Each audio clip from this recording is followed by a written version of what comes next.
equation models is where the notion or the idea of instrumental variables came from, and it's now become a general technique that can be used outside of simultaneous equation methods. So I think it's key to point that out, because sometimes in lecture notes they doesn't make the distinction that they overlap, but our instrumental variables is its got its own definition, and as a special case it can be applied to these linear simultaneous equation models. So the classic example then of a linear, let's say we want to identify a demand equation. So I should also talk about what about, if I've got time, I'm going to make some lecture notes on this. So the notion of identification, let's just talk about that briefly then. So the idea generally, very broadly speaking, is there's some data generating process. So let's say we've got some variables, say y and x, and again this is arbitrary, they could be vectors, they could be anything, that comes from some distribution where y and x are their distributions. So this is some observed data point, and this data generating process generates the data we observe. We then specify some model. We want to say something about this distribution, and we've been talking about, for example, a lot on trying to identify what's the conditional mean of y given x takes a certain value, and for example we've assumed that that's linear, and we've looked at the linear model. Well, what this is doing is we've got this here, the properties of this are driven by the distribution of the data that generates what we observe. So identification broadly is when we specify a model. So for example, we specify a linear model plus e, and let's say we assume that the true parameter satisfies this equals 0, or call it beta. So if we specify this, we're saying that we believe that whatever this distribution is, that it satisfies this. Identification looks at the question, how many parameters beta are consistent with these restrictions. Now of course we want there just to be one solution. We want there just to be one parameter that's consistent with these, and we know there will be an OLS. If we apply this, okay, by here, multiply both sides by xi, we'll get xi. So what we're doing, what it's looking at is how many. What this says is that once, if we make these two assumptions, then all that's left is to identify this beta, and then once we know a beta, we can say something about the effect of x upon y. But z plus xi ei. So then the question is, how many parameters? There may be more than one parameter that's consistent with that restriction. Now in OLS there won't be, so if we apply this restriction to here and take expectations on both sides, well, we know already that, and again this last bit is not by assumption, this implies that the expectation of xi yi equals e of xi dash. And we can see then how beta, we can solve them for beta, and we can see that there'll be a unique solution when xi dash is full rank, which means that we've got no perfect multilinearity. We've not included some linear redundant combination of variables. When that's the case, that implies the solution to this is e this here. The OLS estimator takes a sample version of this.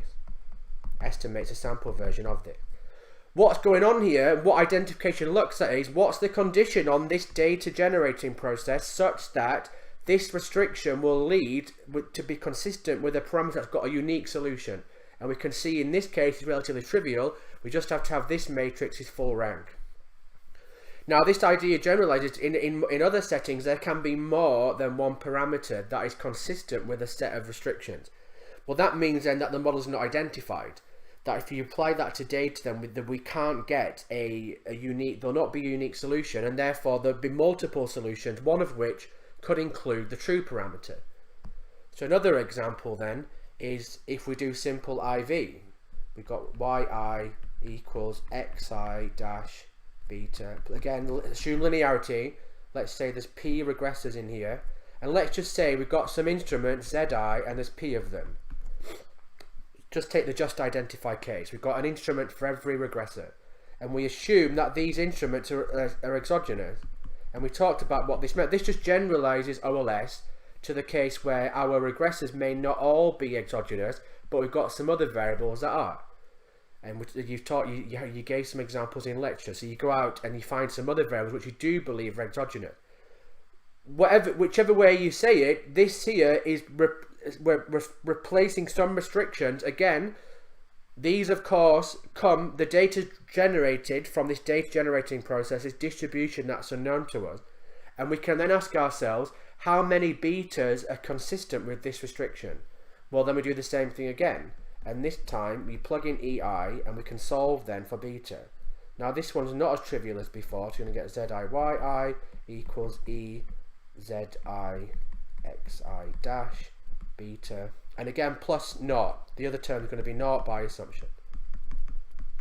So the idea of identification, we specified a model and some restrictions, we're then solving it and we're seeing how many parameters are consistent with this. And we can see when we use instruments, in this case there may not be a unique solution. Before it was relatively trivial, you just remove the redundant regressors, but here, well, this is not as obvious, because we can't tell immediately whether or not this does have a unique solution, because again, this is P by 1, this here is a P by P matrix, and this is P by 1.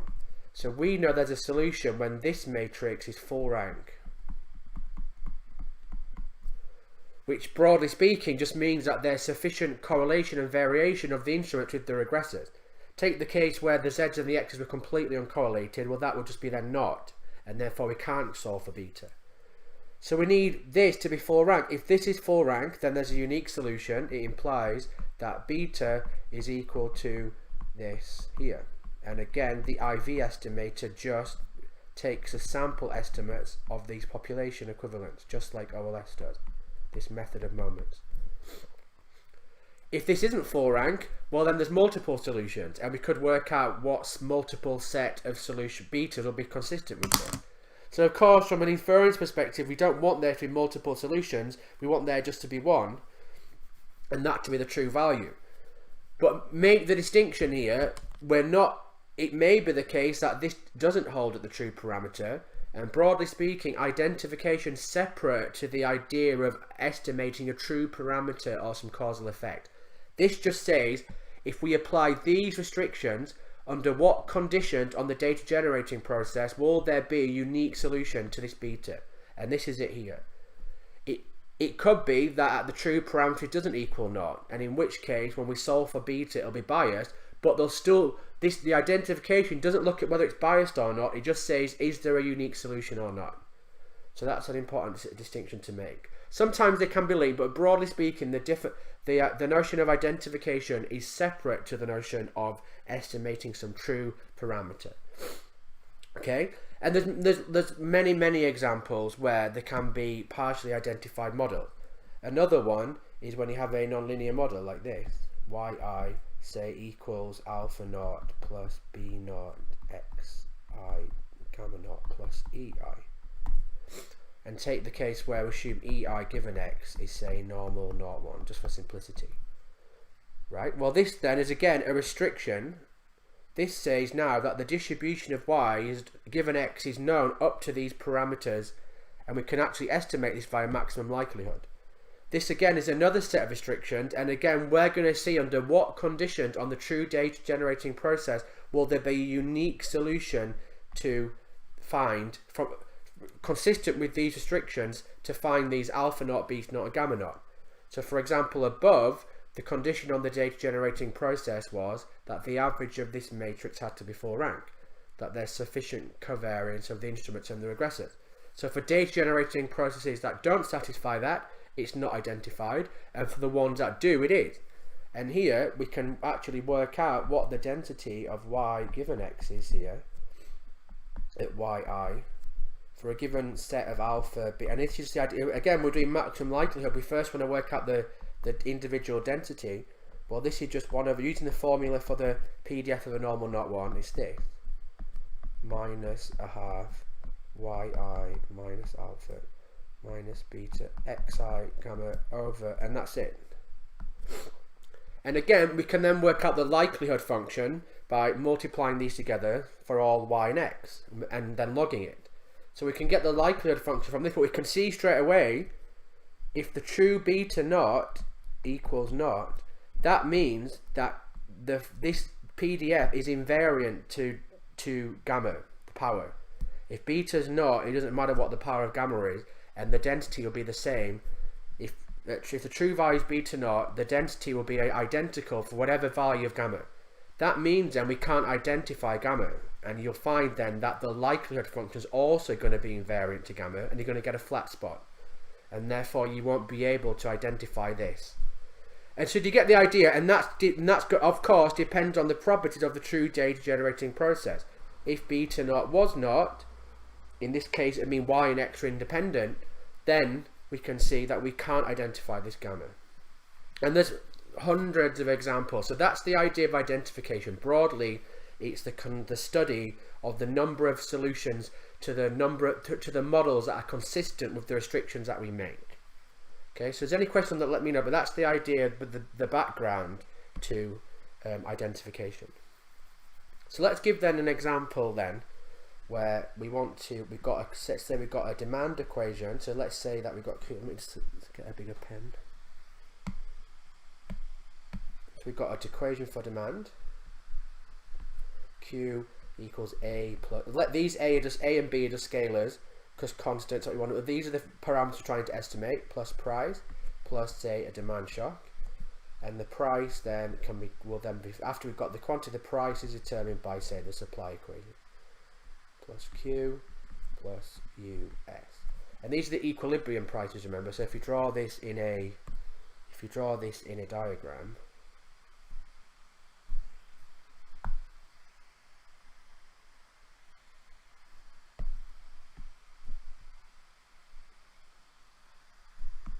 We've got our Q and P, sorry, yeah, price and Q, I always forget this way. And then, so we've got a demand equation, supply equation which is increasing in price, and a demand equation. Okay, so we can see, and again we observe them in equilibrium, and this herein lies the issue of simultaneity. They're determined together. We would like to, this is the demand equation, we would like to observe demand for different levels of price. So we'd like to be able to view different levels of price, say even just set the prices and observe the demand, and then we can, and of course there's going to be some random shocks around this, but we can trace out this curve. But we don't do that. We find Q and P where they're in equilibrium, they're determined together. And this is the idea, is that there's only really one equation here that's identified, the equilibrium price and the equilibrium quantities, not the individual supply and demand equations. So we can see the problem is then, the only way that you can, if you regress quantity on price, the only way that that will pick up this B, this demand slope, which is going to be negative here, this B here, the only way you're going to pick that up is if there are no demand shocks, that just supply moves. If just supply moves, then you'll just trace out, let's say you have a shock, let's say you observe another data point here. Well, in that case, again, you're on the line. And again, you're going to get noise around this, but you're on the line. Whereas if demand also moves, so let's say we was here, well, we can see now it's going to push us up the supply curve, and our data would actually be that point there. So you wouldn't have that. Let's say it was now here. And we can see if there was big demand shocks, actually what's going to happen is you're going to actually estimate the supply curve, not the demand curve. Or you're going to be drawn towards up the supply curve and not the demand curve. And another way you can see this is just by plugging P into Q and arranging it. And you'll see that the P and Q, when you plug this in, you'll see that the P has got to be correlated with the demand shock by design. And we can see this because look, if you see what happened, let's say there's a demand shock, UD increases, well that pushes the quantity up. This is a positive demand shock, demand goes up by definition. Well, that means Q increases, so that when Q increases, well D is positive, so P goes up. And then we can see they're going to get a positive bias. There's going to be a positive covariance between equilibrium prices and the demand shocks. And we can see that already because when there's a demand shock, it's moving us up the supply curve, which is pushing up the price, making a positive correlation between the equilibrium price and the demand shock. And the only way this is not is if there are no demand shocks, which is of course not going to happen in general.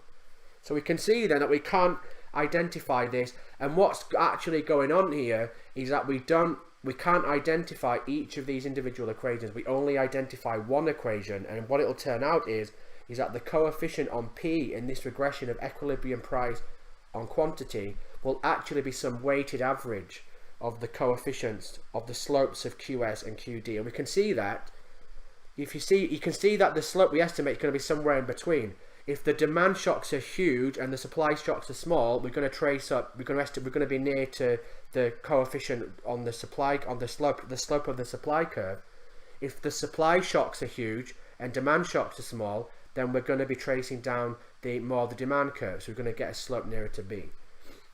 Okay, and you can actually show this formally by working out the equilibrium price and then plugging it in. You can do that very straightforwardly. Plug in, do that yourself. Plug P into here, plug Q into here, and solve for the equilibrium price, and you'll see it's going to be a function of the demand shocks. And that's another way of seeing it. Okay, so you can see it intuitively by the graph. You can do it formally by deriving the price, and then you'll see it's a function of the demand shocks, and therefore it's going to be an endogenous. Okay, so this then led to the notion, and this is what's explained in the book I recommended, the Fisher identification in econometrics book. It explains this, and this led then to the notion of an instrument or instrumental variables. Namely, the problem here is that the demand shocks are pushing us up the supply curve. They're increasing the price, and they're causing this positive bias. So the idea then is that what we really want, we want the supply shocks to be as big as possible, or we want to just exploit supply shocks, holding the demand shocks fixed. And one way to think about that is, well, let's suppose that the demand shocks are a function of, say, I don't know, of weather plus ES, where E is the OLS coefficient, so these are uncorrelated. And let's suppose the supply shocks are a function of weather plus ED. So we can always do this. So we could say the demand shocks are a function of weather and then everything else, and the supply shocks could be a function of the weather and everything else. And again, by design, these are uncorrelated. That's what the OLS coefficient does. Well, that just implies that our demand equation looks like this: A plus BP plus EW plus the supply shock, and then we've got the surprise plus FW plus ED. Now, suppose it's the case that E equals naught, namely that weather doesn't impact the demand. Sorry, the other way around. Let's say that the E equals naught implies here that weather is not having an effect on Q, and suppose that F doesn't equal naught. What this means is that changes to the weather conditions shift the supply curve. So we're going to get supply shocks, but they're not affecting demand. And this might not be unrealistic, right? The weather might, especially say crops, the weather may affect the crop supply, but might not affect the demand. Sorry, D. Well, what this means then is that if we could hold everything, we can exploit then, we can just exploit the variation in prices coming from the change in the weather conditions, holding everything else fixed. And therefore, we're going to just trace out the demand curve just by exploiting the changes in the price and the supply curve coming from this instrument here, which is weather. And this then led to the idea of instrumental variables. Another way of saying E equals naught here is just saying that the covariance of the demand shock and weather equals naught. That's the same thing, because the E is selected so that the covariance of this E to S and W is naught. So if E is naught, it's saying then the covariance of the demand shock and weather is naught. Well, if we do that, then we've got a moment condition, and we can plug in ED here. Back to the without this ED, and weather. I'm getting the notation mixed up here. So this is just saying, if we go back to this original equation here, well, we're saying that if E is naught, that there is no effect of weather on demand. So that this ED then, this demand shock is uncorrelated with W. Well, we can just plug in the demand shock, take the linear equation, it's just Q minus A minus BP, and W, set this equal to 0. And we did this in the we talked about this in the tutorial.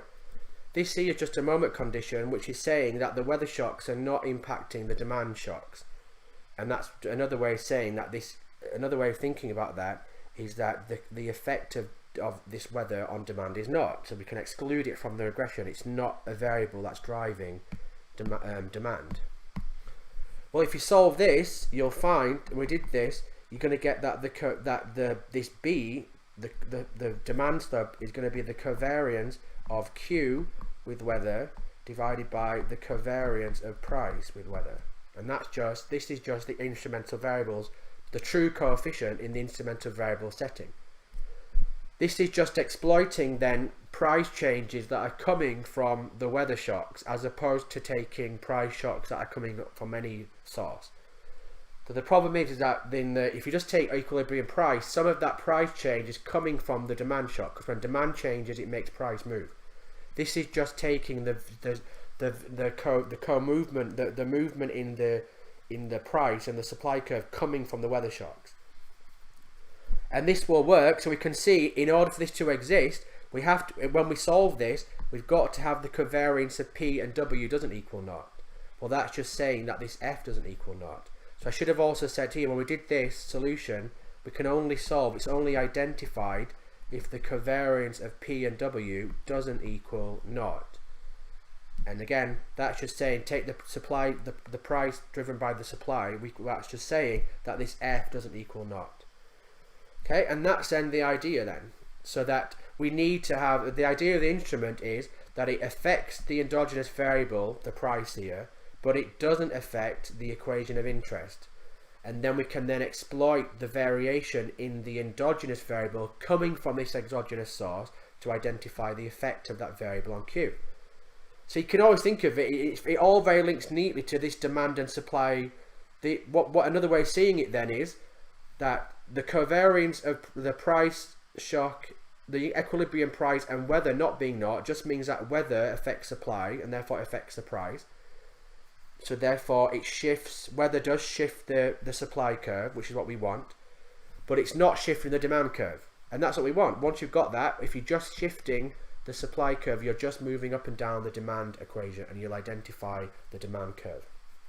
Okay? But this notion generalizes to the case of any setting where you've just got y and x. It could be any variables. You need some variable, instrument as it's called, that's correlated with the endogenous variable, here price, but uncorrelated with this unobservable, everything else that's driving y, or the dependent variable. Okay? So we can see here that we've got this simultaneous equation, but in general, there's normally one equation we're interested in, but we've got to model the fact that in settings where they're in a system and they're determined together, you have to start thinking about what's the properties of the endogenous variable here, in our case, the price. Okay, so this is the classic example of the simultaneity bias, but again, that idea generalized. So we've got, when in the lecture, when you started to look at modeling whole systems, well, you have to do that when they're all generated together. Okay, but the notion of instrumental variables actually is more general than this, but it came from this idea. Okay, so any questions on that then? So again, then we can then move on to simultaneous equation models. So I mean, I don't know if it's worth doing it again. We talked about it in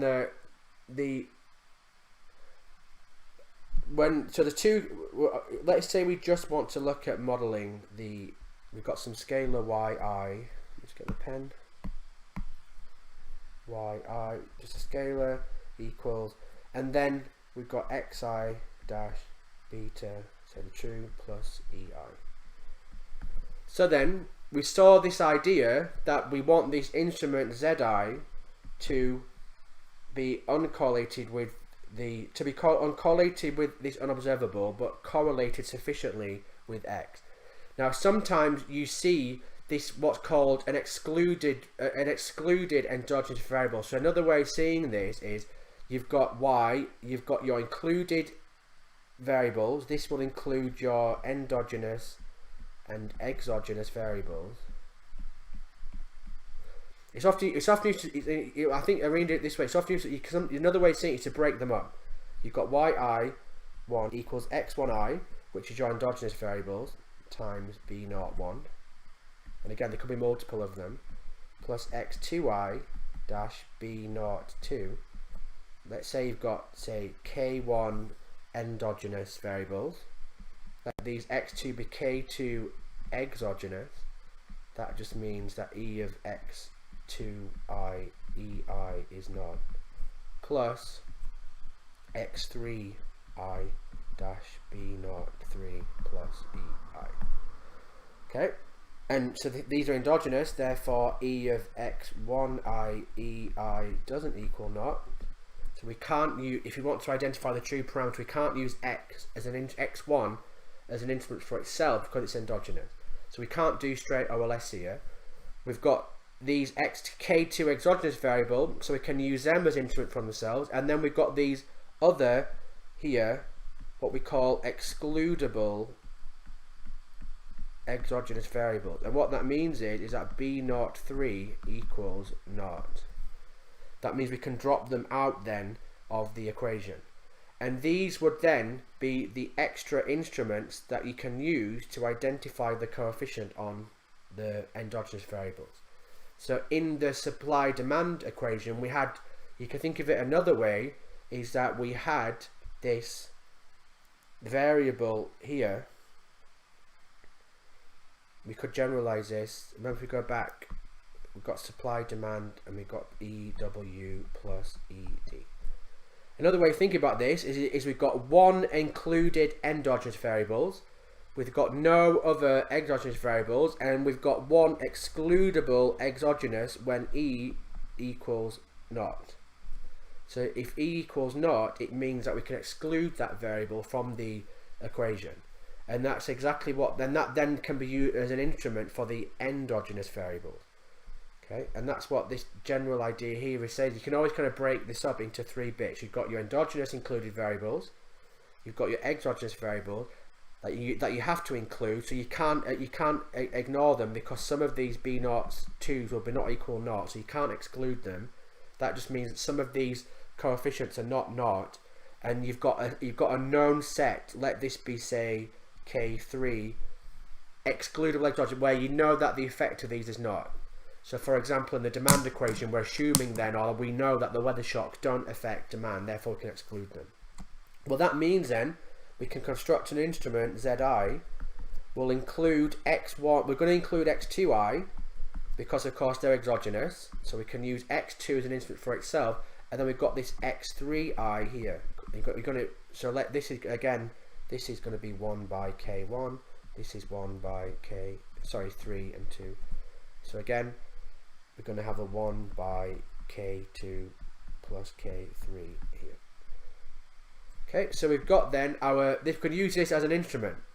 All these variables are exogenous, we need to have, so then we've got here that we need to have k3, the number of excludable exogenous variables, at least as big as k1.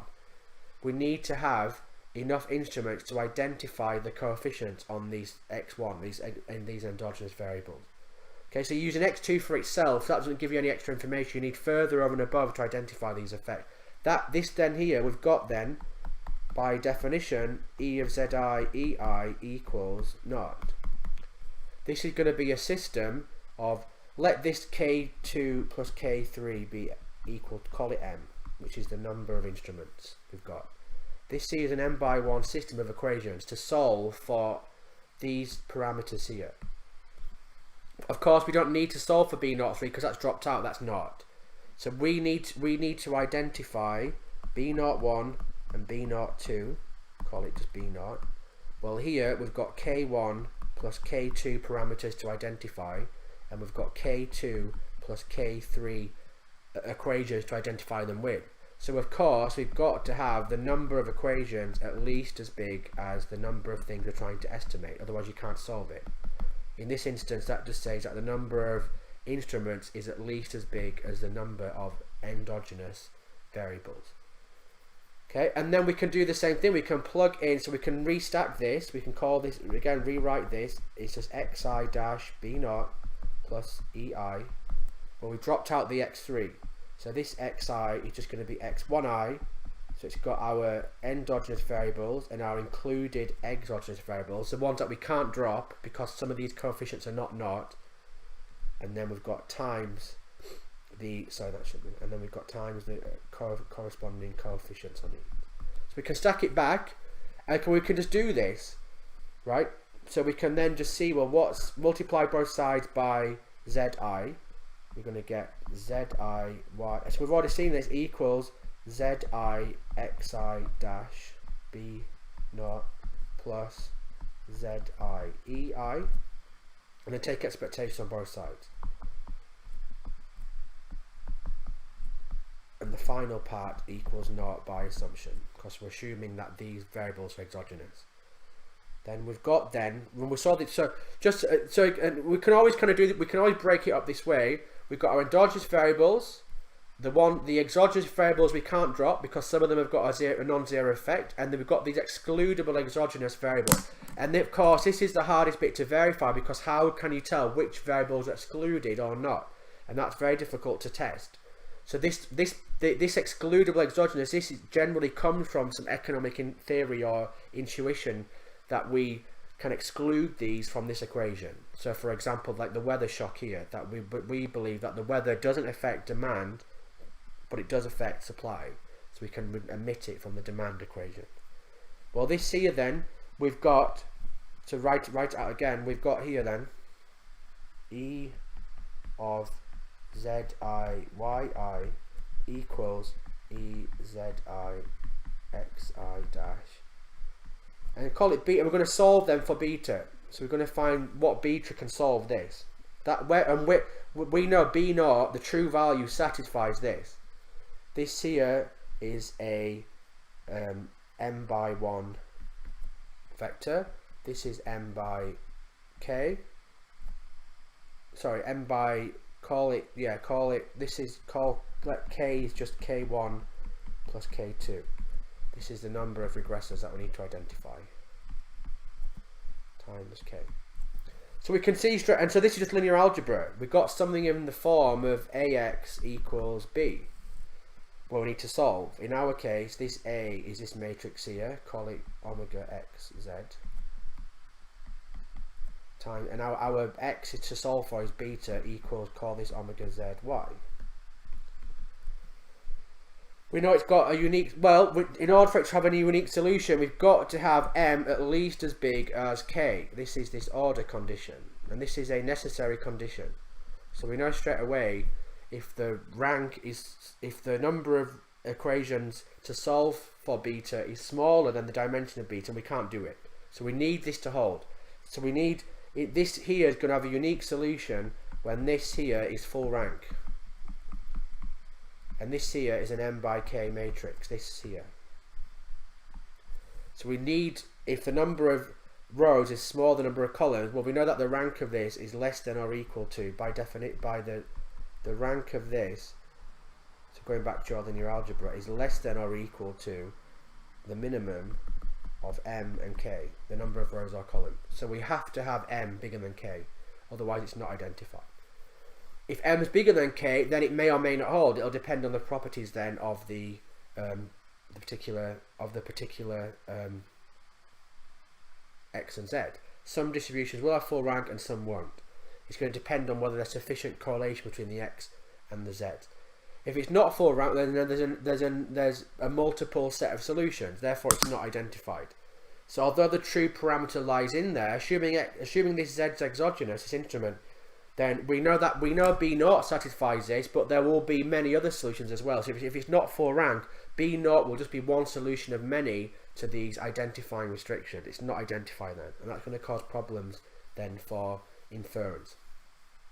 So then it comes on to, how do you estimate this? So then the next distinction is, if m equals k, well, we can just use IV. When m equals k, we can actually solve this and immediately then. If m equals k, then we can solve, because E of zi yi is m by 1. This here equals e of zi xi dash, which is also, this is going to be m by m, because if m equals k, then we've got this times beta. Assuming then this is full rank and the inverse exists, there's just one solution, that is the true parameter b naught, and then we've got b naught equals the, again we saw this earlier, it's the inverse of this, and this is the idea then behind IV. The IV just replaces these population expectations with their sample versions. Okay, so this is the true parameter if it's identified and the exclusion restriction holds, i.e. that the instrument's exogenous, and that namely that this exclusion restriction holds.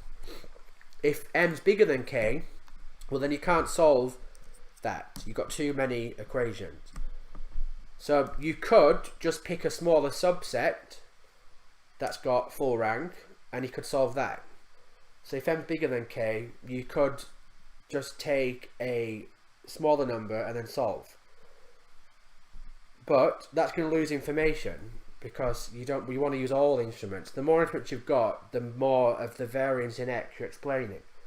So you want more instruments. The more instruments in general, the better, because they'd be more efficient. Or there's information that you're going to lose if you drop instruments out to make it just identified. You can then solve it like this, but then you're going to lose some identifying information. So the notion of two-stage least squares generalizes IV to allow for more instruments than you have endogenous variables.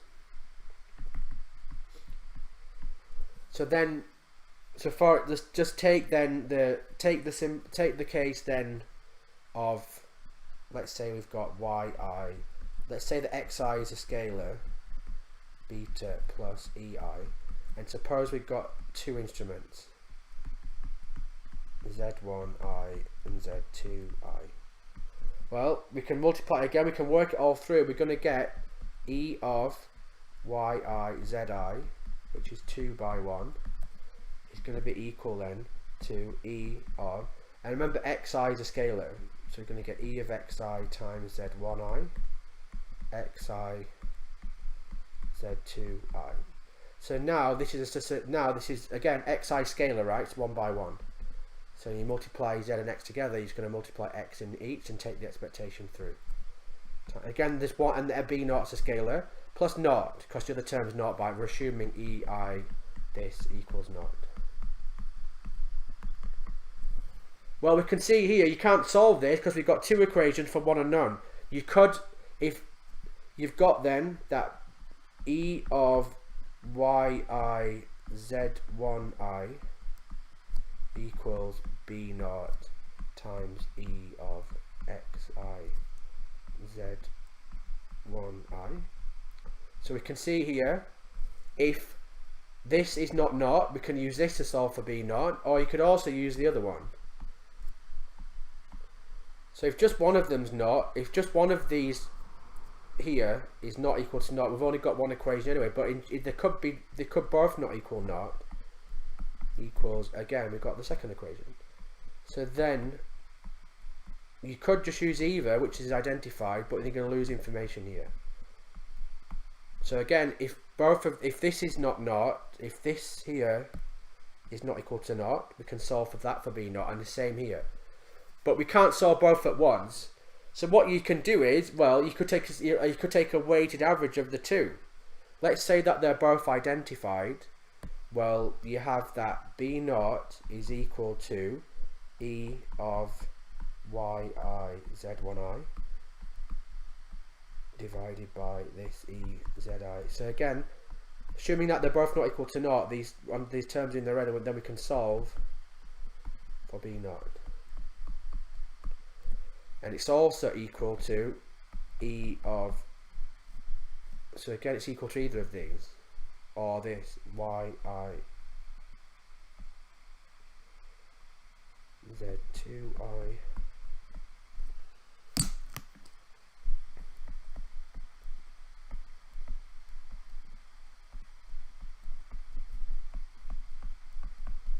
it's equal to either. So you could construct a new estimator that was some weighted average. You could have, say, omega plus 1 minus omega, so the weights sum to 1. Well, that's also going to equal b naught, because each of these equal b0, this equals b0. So this weighted average, let's take w between 0 and 1, say.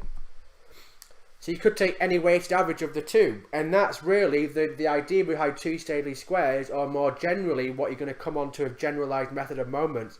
It's where you've got two moment conditions now to solve for one parameter. So you can choose w. So again, you could estimate the sample version of this and the sample version of this. Well, that's just, if you take the sample version of this is just the IV regression of using Z1 as an instrument, and this, if you take the sample version of this, it's the IV estimate using Z2 as an instrument. So you could take some weighted average of these two estimators, and that will also be consistent as well. And you want to choose these weights to make the variance of this estimator as small as possible. And that's literally what GMM does. Or, well, when you're going to come on to this, but this idea, that's what two-stage least squares does under some assumptions. It will choose the weight to take a weighted average of all the individual IV estimators and put them together to make another one that's more efficient. Okay, so assuming all these assumptions hold, either one of the sample versions of these will be consistent, but you can get a sometimes you get a better a more efficient estimate by weighting them and minimizing the variance. Okay, and that's what two-stage least squares does. So two-stage least squares, it stacks all the y's. So you've got y equals x beta plus e. This is n by 1. This is n by k. So again, it stacks all of these individual equations into one, and you can stack all the z's as well. Z equals, sorry, x. So you want your reduced form for x equals, and you can write this as z pi plus, say, v. Right, this is n by k, this here is n by m. That stacks all the instruments, n by k, n by k. Well, this is just a system of linear equations, and we can do OLS here. So what the idea, and we talked about this idea in a simple one regressive one instrument case in the tutorial. The idea is you want to exploit the changes in the endogenous variables coming from the exogenous variables. So if e of z, if e of this z dash e equals 0, well, that means that it assumes that these z's are exogenous. So think back to the curve shifting idea of the price and demand. You have some shifters of the price here, we called it x, and you can you exploit just the variation of these shifters, and you use that then to find the effect of x upon y. So the idea that what two-stage least squares does is it breaks up the variation x into that part that comes from the instrument, and then the rest which is exogenous. So this pi coefficient is such, it selects it such that this e of z dash v equals 0. We can do that to solve for pi, and pi is just going to be the pi is just going to be the e of z dash z minus 1 e of z dash x.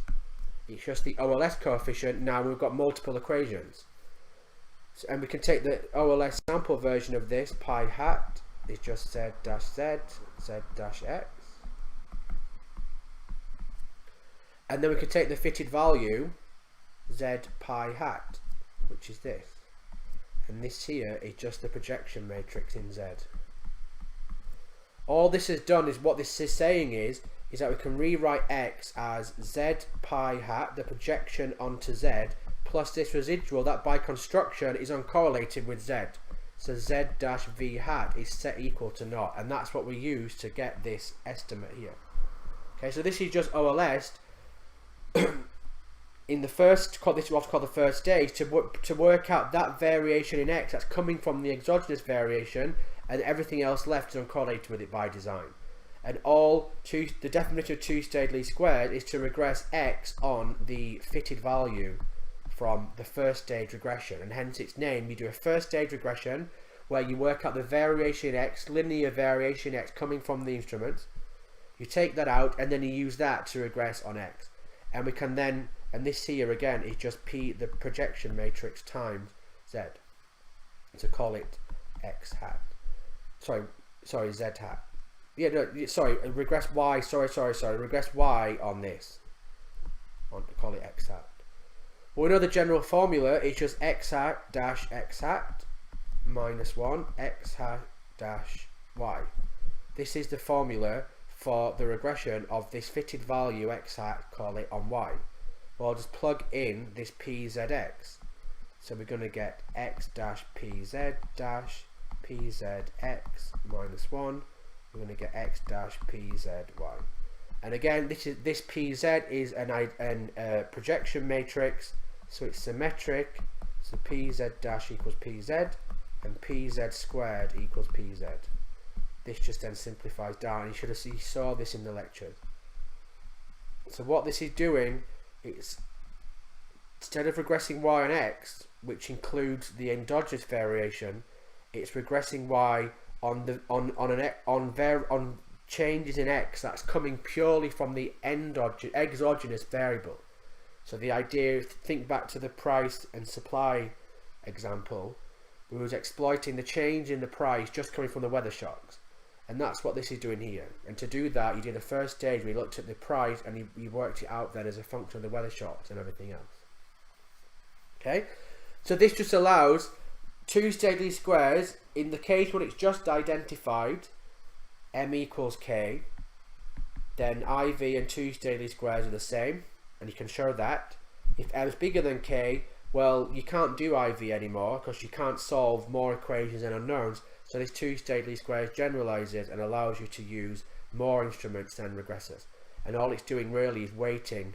It's taking some optimal weighted average of all the individual IV estimates, just using one instrument to identify each of these parameters.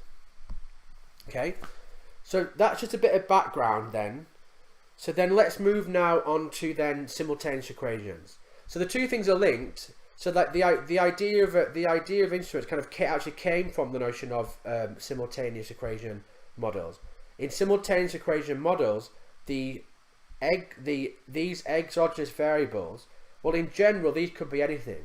It doesn't necessarily need to come from a simultaneity bias. You could have, for example, variables that are mismeasured in some way that's correlated with the errors. So the idea of an endogenous variable is more general than just endogeneity coming from a simultaneity. But simultaneous equation models is where your endogenous variables are, you've got a system. So each one of these endogenous variables are all determined together. So these x's would all be all the other y's. So for example, suppose we've got an equation for y1. So suppose y1 is equal to, so I'll drop the I subscript for now, just for any I. Say y1 is gamma 1, y2, say plus beta, say 1, 1, x1. Let's just take a simple example here. Let's just have, so it is similar to what which is similar to what's in the tutorial questions. Again, b11 is the effect of x1 on equation 1, and b12 is the effect of x2 on equation 1. We're assuming these x1 and x2s are exogenous, so that they're uncorrelated with the. And again, we've dropped out the constant for simplicity here, so you can assume the constant's just naught for now. With now, if y2, if it's a simultaneous, if these are determined together, we've got this system then where y2 is a function of y1, and then we've got this x2 plus beta 2 to x1 plus x2 plus e2. Now, we know in this particular instance, if this delta 2 doesn't equal naught, there's going to be a simultaneity bias. Namely, when there's a shock to equation 1, let's say E1 increases, which by definition means Y1 increases. Well, Y1 increases implies Y2 changes so long as delta 2 doesn't equal naught. If delta 2 equals naught, then you won't get there'll be no endogeneity, because Y1 will not change Y2. You're not going to get this feedback loop. Okay, because again, we want Y2 to be uncorrelated with E1 here. And that will only be the case in this instance if Y2 is not a function of Y1, then there isn't a simultaneity bias. But what I'm getting at here is often when you're looking in lectures and you see often we're just looking at one equation and we've not been specifying what's going on in the other ones. And this is just a particular case where the endogeneity, your endogenous variable is coming from the fact that there's a simultaneity, that your endogenous variable is also a function of your dependent variable. So this here is just a special case of an endogenous variable. And this is what led to the idea. So think of the price, supply and demand equation. That's another example. We're only interested in the demand equation, but we've also got an equation for equilibrium prices, and we need to look at how that's generated to see whether or not we can identify the parameters in the demand equation.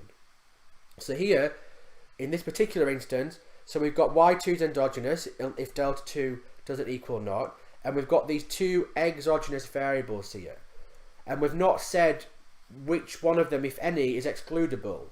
So up to now, linking it to the instrument, if b12 equals 0, well, that means we can use x2 as an instrument for y2, because it's exogenous and it's excludable from the first equation. So think of the weather example where this was weather and this was weather in the supply and demand.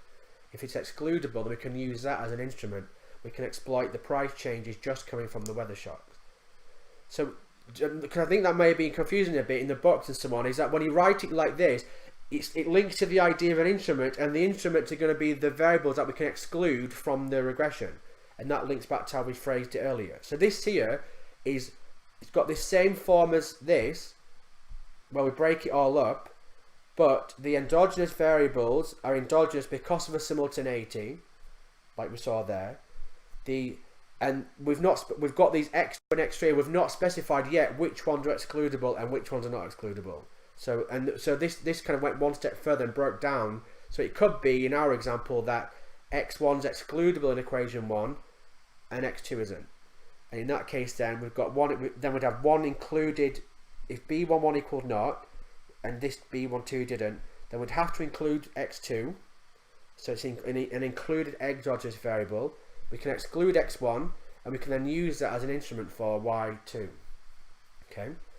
So what we're then looking at is in general, when can we actually identify these models and rewrite this in it, stack them together. So we've got y1, y2 equals, and we can write this in its minus gamma 1. It's also worth noting here, technically we've also normalized the coefficients on y1 and y2 here.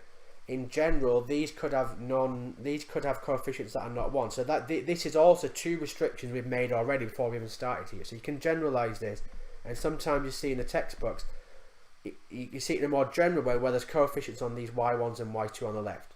We've already normalized these to 1, and that's usually convention anyway. So that's a sort of subtle point.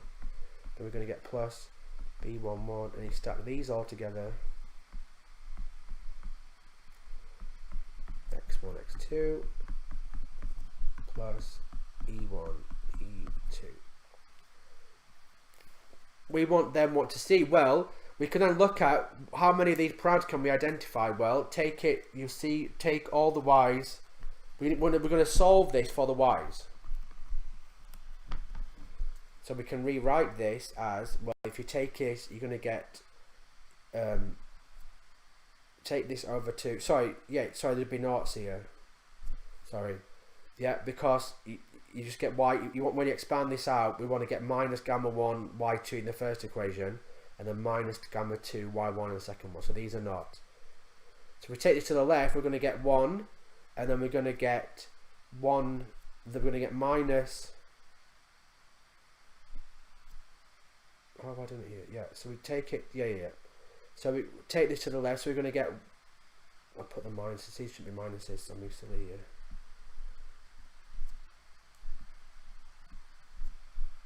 Then we're going to get 1 minus gamma 1, 1 minus gamma 2, and 1 times y1, y2. So take this over to the left. So we're just solving now for y. Another way to think about this is we're working at our reduced form, because now our endogenous variables are the regressors. So we're looking at what's the reduced form for y. So it all links back to the idea we want to work out what's the equation for x, this variable. We want to work it out as a function of z pi and this e. But in our case, the endogenous variable is y itself. So we're just working out what the reduced form is of our endogenous variables here. equals B11 B1. Okay,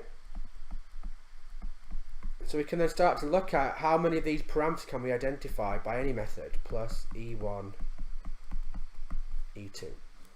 Okay, so we can call this gamma matrix. We can rewrite this like this, stack them all together, stack the y's, so this is this equals beta, which is that, x, which is this, plus e, which is here. Okay, well, we can, assuming that we can, this is non-singular, so that at least one of these gamma 1s and gamma 2s is not equal to 1, then we can solve for that, for this. We're going to get plus bx plus e. Okay, so we call this say v, so it's a new shock now. So we're going to get y equals this gamma minus 1b x plus this shock.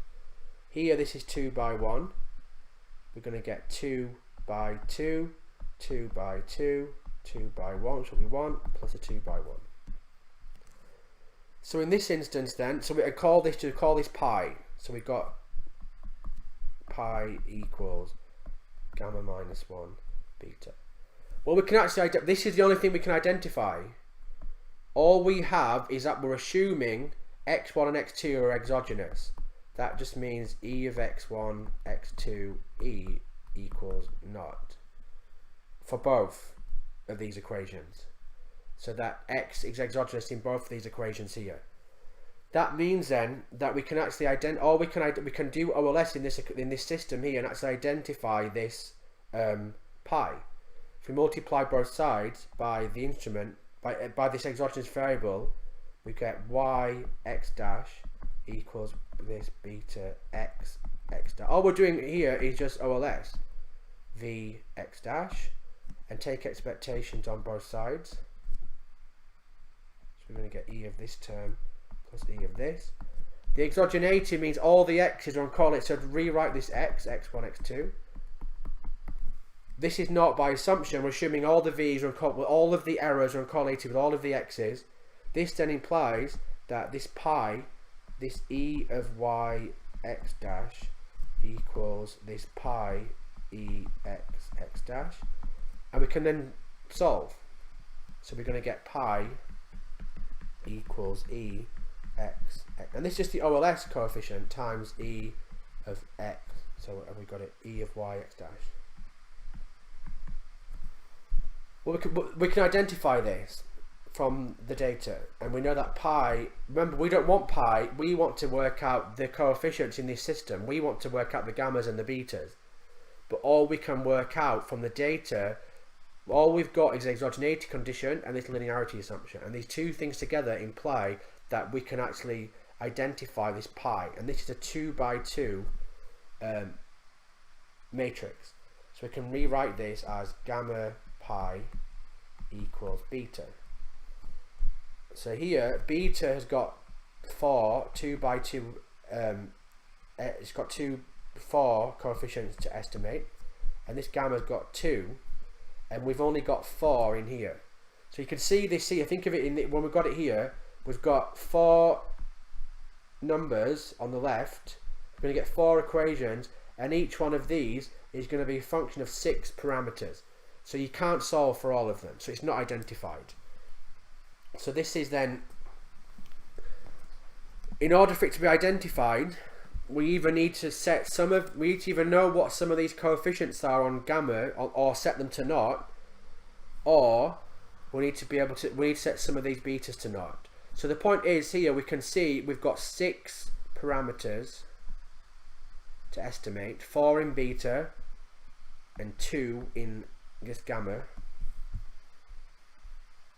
and we've got 4 equations to do it from this pi. So we can estimate pi from the data. You can estimate this by using the sample estimates, and you can estimate pi, and that's all you can do, and that's all the information to identify these parameters from any method, IV or anything.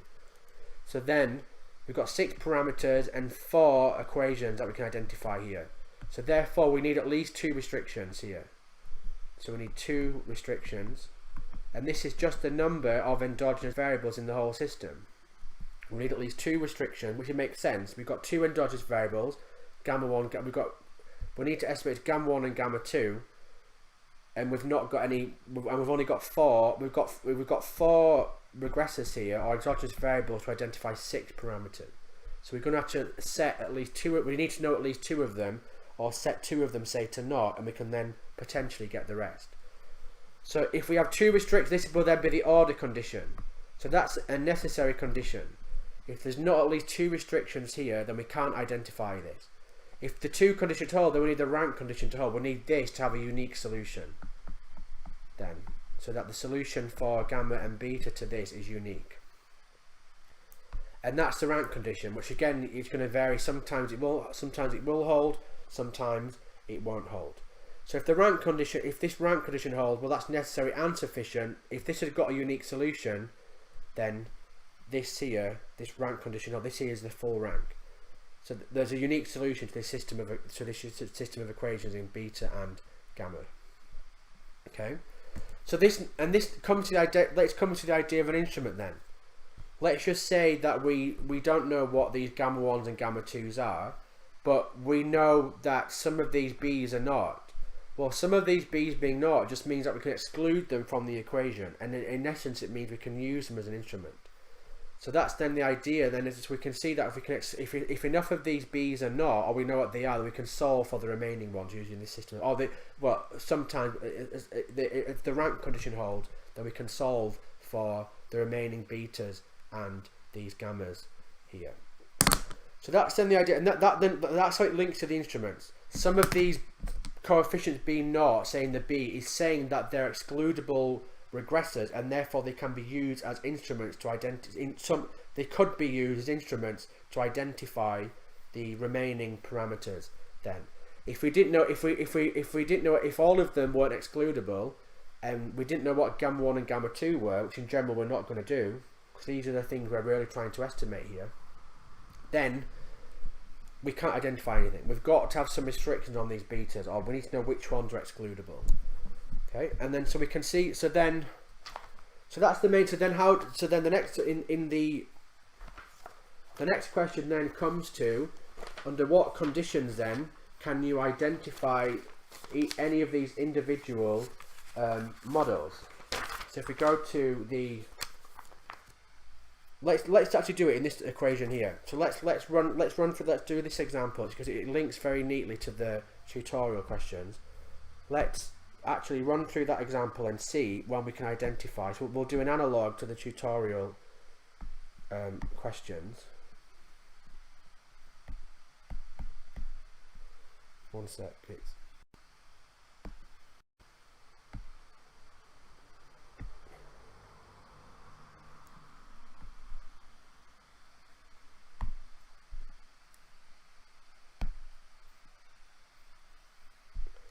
Okay, so let's go back and see. So now we're going to talk about, in the solution, you'll see this general method for working out when an individual equation from a set of simultaneous equations is identified or not. So let's see why. We won't state it yet. We'll see how we get to it. So let's do y1 gamma is 1, y2 plus. So we've got our b11. So again, just take this simple case for now. It's very near to the tutorial question had an x3 as well, so it's going to be very similar to this. It's just a bit simpler to work with. Plus e1, and again we've dropped the I subscripts here for now to keep it easier to read. y2 plus b21 x1. Okay, so we can look at the conditions when we can identify the whole thing, and we saw that generally before, but often there's one equation of interest, say equation 1, and we want to see under what conditions can we identify this system.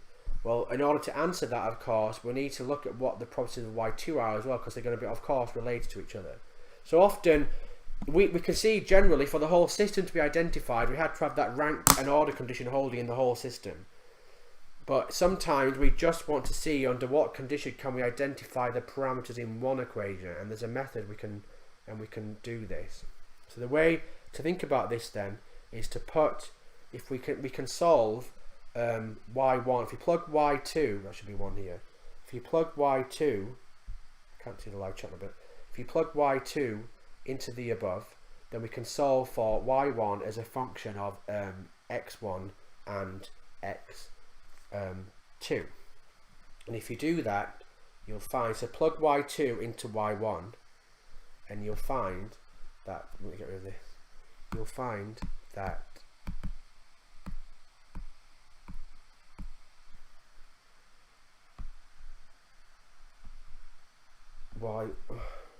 so plug y2 into y1. So what we're going to do now is we're looking at the conditions when we can identify the coefficients in x1, y1, these gamma 1, b11 and b12. So plug y2 into y1 and we will find that y1 is equal, assuming gamma 2 doesn't equal 1, is equal to, we're going to get b11 plus gamma 2 times, we're going to get b11 x1 plus gamma 2, gamma 1, times, let's slow down a bit now,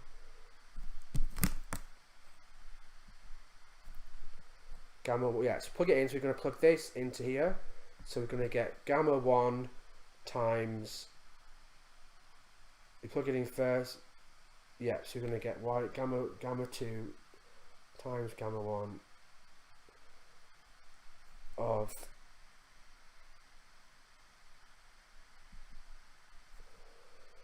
let's just do it. So we're going to get y1 equals gamma 1 times all of this. So we're going to get gamma 2 y2 plus b2. Again, it's relative plus. Oh, I'm quite tired. Let's just work through it. Plus e2. So plugging it in plus b11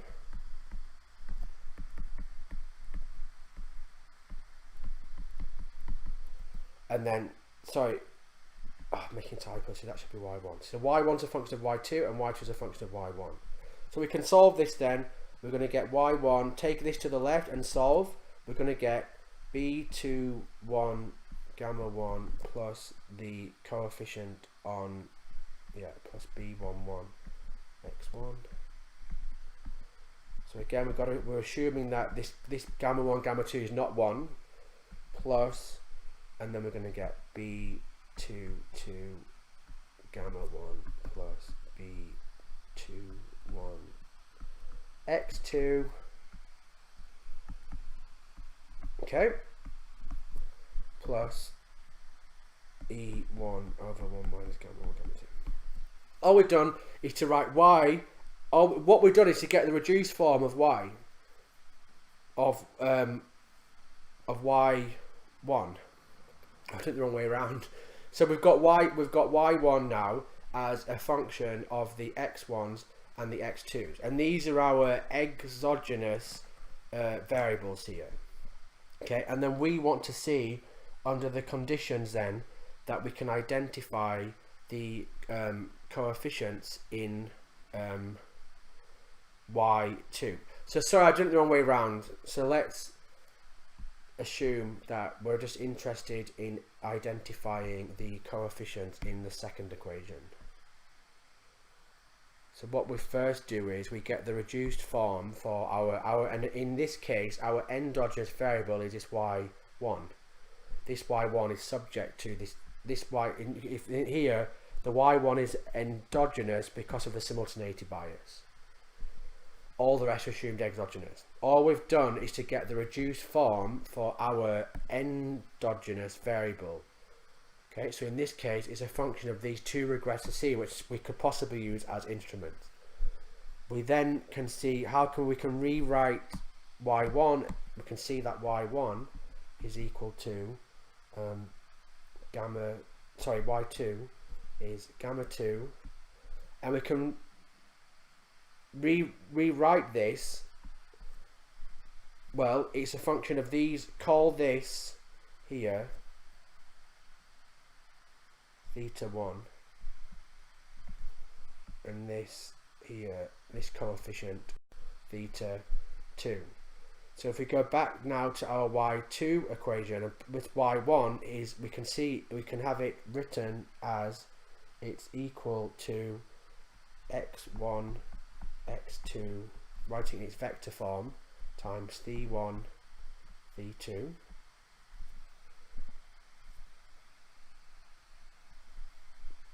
plus, we're going to get plus this gamma 2 E1 over this at the end.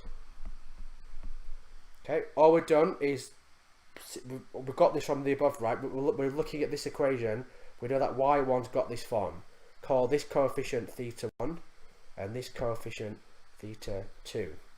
When you plug this in, you're going to get gamma 2 times this at the end as well, plus eta 2. And then we've got these other two terms. So all we've done is first plugged in this y1 into here. So these are quite fiddly, but it might be worth watching again. So all we're doing is plugging y1 into here, putting it in its vector form. If we expand this out, we're going to get back to these two terms here. And you've got this at the end with the error. And then you've got this. And again, you can write this in its vector form. So it's gamma 2 times this plus, and then again, we've got x1, x2 times these coefficients b21 and b22. Okay, so this then is our y2. So we can see here now, and we've got two exogenous variables here, so we can just do OLS. Again, both of these are assumed to be x1 and x2 is endogenous in both systems, so they're uncorrelated with this new error term. So if you multiply both sides of this by the x1, x2, well, this is just OLS, right? You multiply the both sides times our, so we've got our regressors times our dependent variable equals, we're going to get x1, x2, x1, x2, again the gamma 2 is outside, times d0, 1 plus the, and again x1.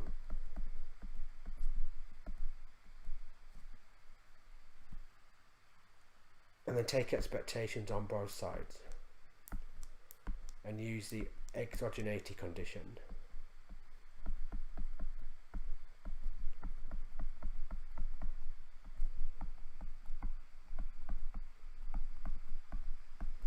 Okay, and you got the other two plus, you got plus and the x1 and plus times this as well. But when we take expectations through, the last term will be not. So we take expectations through here. We would have also had x1, x2 times this, but when we take expectations, it's going to be not. You can rewrite all this out. What we're going to get is, call this delta gamma xy, this 2 by 1. We're going to get gamma 2 times the variance matrix of x times d1, d2 plus this delta xx of b21, b22. And we can multiply both sides by the inverse of this gamma xx, and this is just this then is just the OLS. What we have here, so this implies that gamma 2 v1 v2 plus b21 b22 is equal to this gamma. This is just the OLS here parameter gamma xy, a population version. This is this pi. We can identify this. We can work out this average of this xx matrix and this xy. So we can identify this. Okay. So all we've done here is we've got our equation, and remember we're just interested in y2. y1 is our endogenous variable.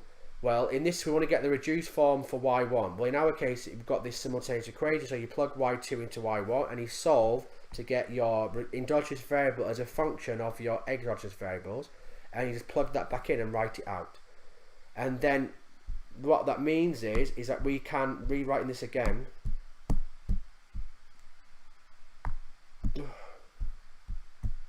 What we've got is that we can identify this v1 v2 plus b21 b22 equals something on the left, which we can identify. This again is just going to be a 2 by 2 2 by 1, sorry, vector. So it doesn't. This can be estimated. So this is kind of knowable. This can be estimated. We can estimate that. Okay. So then, what's the conditions that we can solve to identify all these coefficients? Well, remember this theta 1. If we go back to the before, is this. It's B21 gamma 1 plus B11 over this.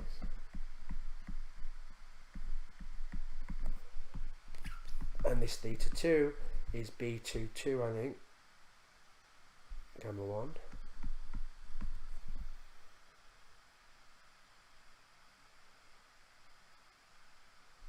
Yep, plus B21. So this is what we can identify. So we can see here, we need to set some of these terms equal to naught. So let's say that B21 equals naught. Okay, this one equals naught. Well, this implies that Th1 here is just B11 divided by 1 minus gamma 1, gamma 2. So if B21 equals naught, we can see then from the first, think of this as two equations. We've got the first one and the second one. If let's say that the B21 equals naught, this means that the x1 is excludable from our equation. Remember, y2 is one of interest. So if, let's say that this is equal to naught. Well, what's the condition that we can pin down gamma 2 from that equation? We can see we need B11 to not equal naught. Because what we're going to get from that equation, this implies then that gamma 2 times this theta 1 equals some number from the first element of this vector here. So we need theta 1 doesn't equal to naught, and we can solve for gamma 2. Okay, so just call this, say, I don't know, A1 and A2. This equals then A1. And A1 we can estimate, so we can work out A1. So now we want to see when can we identify this gamma 2? Well, we need that it's got to be theta 1 doesn't equal naught, which means that B11 doesn't equal naught. And we can then identify B21 for gamma 2 from the first equation. Okay, and then we can then solve for the other one then. Okay, so then in that case then, so we can see here we need at least one of these betas to, if assuming that we don't know what the gamma 1 and gamma 2 are, we need at least one of these betas to be naught. We need at least one of them to be excludable. And we can see that the one is excludable, the corresponding, in order to pin down the gamma 2, the corresponding coefficient on this theta 1 to give us this equation to solve for, which only got a solution when theta 1 doesn't equal naught. Well, when B21 equals naught, we can see from theta 1, it only doesn't equal naught if the corresponding B11 doesn't equal naught. Okay, and so we saw that just means that x1 does affect y1, and what this is saying is that x1 is excludable from equation 2, the thing of interest, but it's not excludable from equation 1. So if B21 equals naught and B11 doesn't equal naught, this can be solved to work out all the remaining parameters then in y2. Okay, so that's just linking as to why in the solution you saw a method as if one of these betas is excludable, we've got to look that the rank of another matrix is not equal to naught. And the reason why this works is this here, and you can see this more generally, that the reason why it is that you can only, what we can identify is governed by these systems of equations here. So when one of these is naught, in order to pin down the other one, that's got to be full rank to be solvable. If both these thetas were naught, then you can't pin down gamma 2. Okay, even if you set any of these to naught. Okay, no, sorry, yeah, if these theta ones were not both equal to naught, then you can't. So what it means is, if we pin down, say, this to be naught, well, this can then be solved for gamma 2 only if Phi1 is equal 0, and Phi1 doesn't equal 0 when this B11 doesn't equal 0. Okay, so hopefully that links to then when you come to see the solutions. Let's move to the solutions. So this method of we'll come to it and we'll link it back. So let's go to the questions. So we've got something very similar to what we had. We dropped the I subscript, so they've got this third variable. So again, it's going to be the same idea.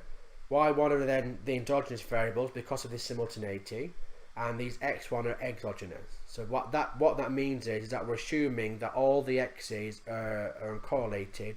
Well, I've got satisfy the orthogonality condition with both of the errors, that they're exogenous with all of it. In this particular example, we're going to construct this artificial matrix called A. This just stacks, it puts this gamma with the beta in a new matrix here, and we can use this to work out whether or not a individual equation is identified or not using some method. And the method is relatively straightforward, so we'll discuss it. It's in the tutorial, but the reason why it's in the solutions, but the reason why this method works, it links back to the idea I just said. If you link it to what's actually identifiable, the equations are only solvable when this restriction holds here, this method. So let's run to okay. The first question then is, verify that I stated that neither equation is identified. Okay, well, in this particular instance, in general, that any further restrictions, we've got 6 equations and 4 unknowns, so straight away we can't, the order condition doesn't hold. Okay, so that the whole system is not identified. Any individual one is not identified either. We've got 6 equations, and remember, we've only got 4. Wait, sorry, we've got in this particular case, we've got 8 variables, but we've only got 6. We've only got 3 exogenous variables, 1 in each. So we've got 6 conditions. X1, X2, and X3 being exogenous from both of E1 and E2 means you've got 6 moment conditions.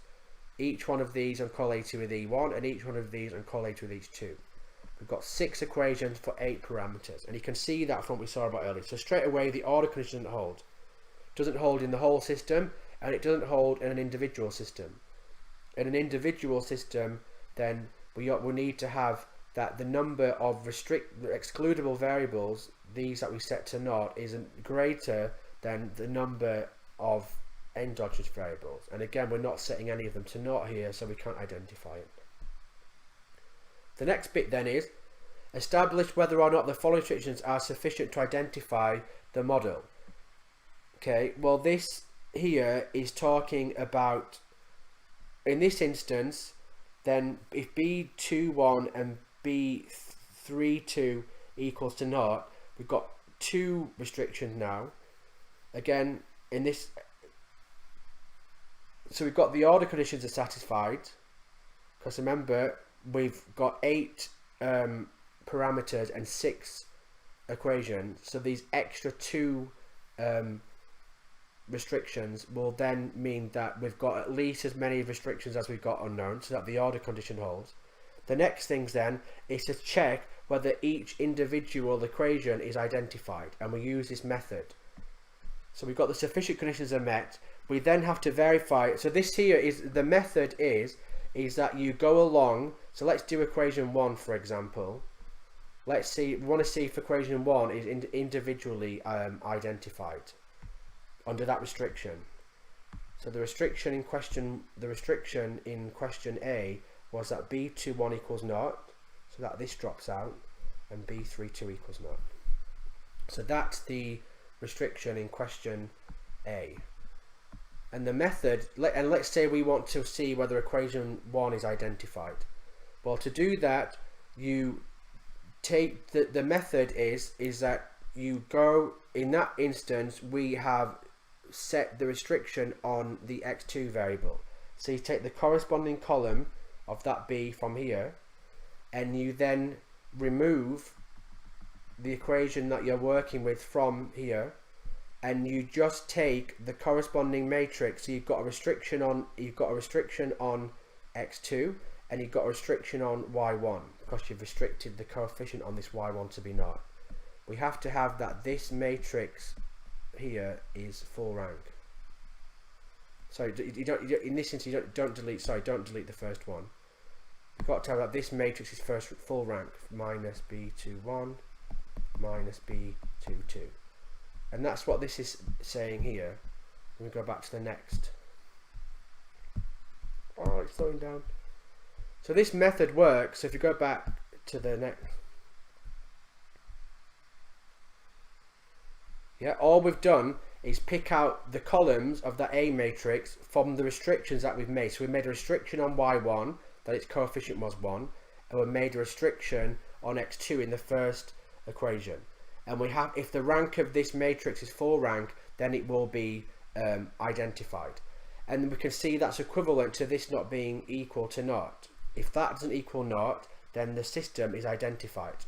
And you see why we've got that we've excluded x2 from equation 1, but not from, and that will then be sufficient to identify the model. Namely, we need one endogenous variable to identify the coefficient gamma 1. We saw that if x2 is excluded from y1, it's identified if the coefficient on x2 in the other equation is not naught. And that's exactly what we had before, right? When we gave our example, we had that we set the coefficient on x1 in equation 2 equal to naught, b21, and it was identified if the corresponding coefficient on x1 in the other system wasn't equal to naught. And we saw that formally. We saw that we had two equations to solve for, and we could solve for all the parameters only if the corresponding coefficient on x2 in the other equation wasn't naught. And that's why this method works. So the method is just to take the, so my computer's slowing down. The method is to take this gamma matrix here and this beta, put them all into one. In any individual equation, you find the, let's say we want to identify equation 1, we've made restriction on y1 that its coefficient is 1, and we've restricted this to be naught. You then take these two columns and make a new matrix, which will be this here, and if this is full rank, that equation will be identified. And the reason why it works is for that idea that we saw before, and you can generalize that idea. It will mean that the system will have a unique solution, and that's what this is doing. It's verifying whether that holds. And this method works no matter how many regressors you've got and how big the system is. So you can do the same thing for equation 2 then. In equation 2, we have restricted b32 to be naught. And we've got a restriction that this is 1, and we're setting this to naught. So you take these two columns out and you make another matrix. You've got to verify that's got full rank, and it's done that here. So that's going to be full rank when b31's equal naught. Well, that's the same idea. We've excluded x3 from equation 2, and it will be identified if the effect that b31's equal naught, that x1 does affect equation 1. That's just saying that, think back to the equation shifters for price and demand. That's just saying that weather is excludable from the demand equation, but weather does affect the supply equation. And in that instance, this is just saying that it's a valid instrument. Okay, so we can see this would then mean that this would make x3 a valid instrument in equation 2. And then the next one does it for making some different assumptions. Now it says assume that we can exclude equation 2, x2 from equation 1, and x2 from equation 2, and it asks whether this is identified or not. Well, in this case, equation 1 doesn't have any further it doesn't set, equation 1 has one normalization restriction, but in the particular case then, because it will be identified to the rank condition, in this case we've restricted the coefficients on x1 and x2 to be naught here. So this restriction, then we can then talk about whether either of the individuals equations identified. In this instance, they've normalized these to be naught. We see they're dropped out. Well, in this case, for equation 2, it satisfies the order condition because we've got two instruments for one endogenous variable. X3 is an instrument for itself, and we've got two variables as instrument for Y1. We can see that Y1 can't be identified because we've not got any restrictions. So therefore we can't use X3, X2 or X1 because we can't exclude them from the equation. And therefore we can't then identify all of these.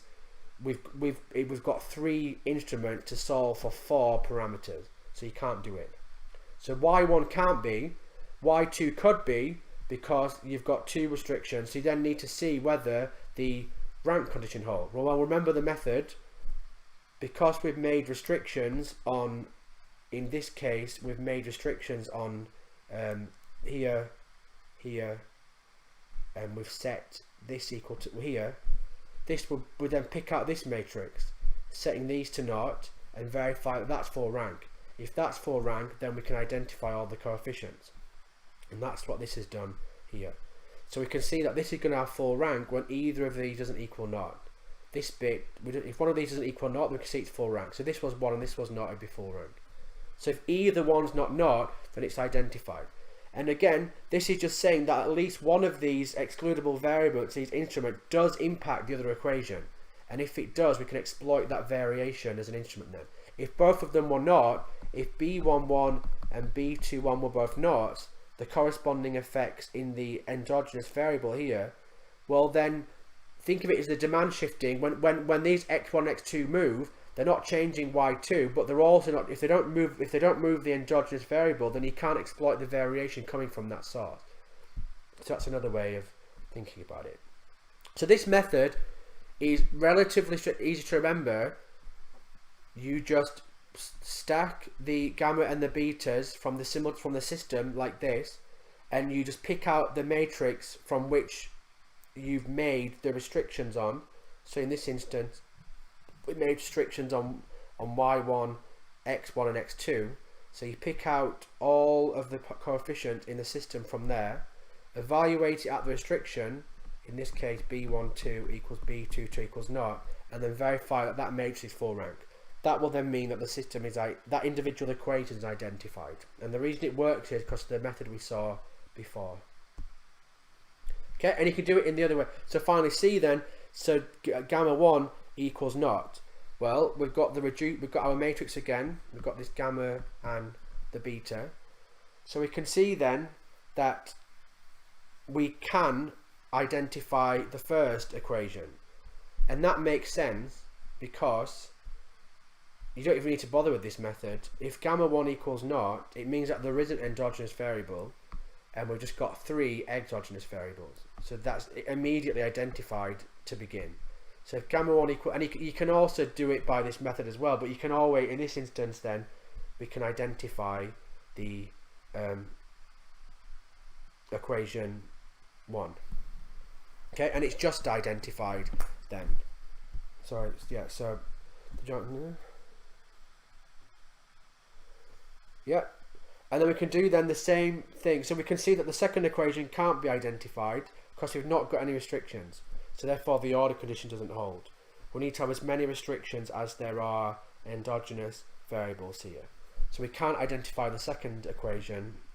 If we just have gamma 1 equals naught, well, we've not got anything with which to identify the other variables. Okay, so that's then just a bit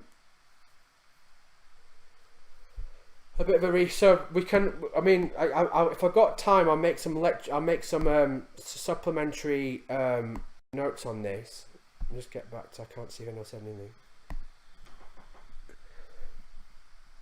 Okay, so we'll leave it there. So hopefully that was useful. It might something might need to be watched again, but it's hopefully that was useful. And yeah, I'll try I'll try and make some notes on what I've said here. And okay, so if that was useful, we can do some more revision sessions. And again, I will make some video clips, some pre-produced ones, but we can just do tutorial questions via the live stream as well, which I think is just as effective anyway. So we'll leave it there for now. So I hope that was useful.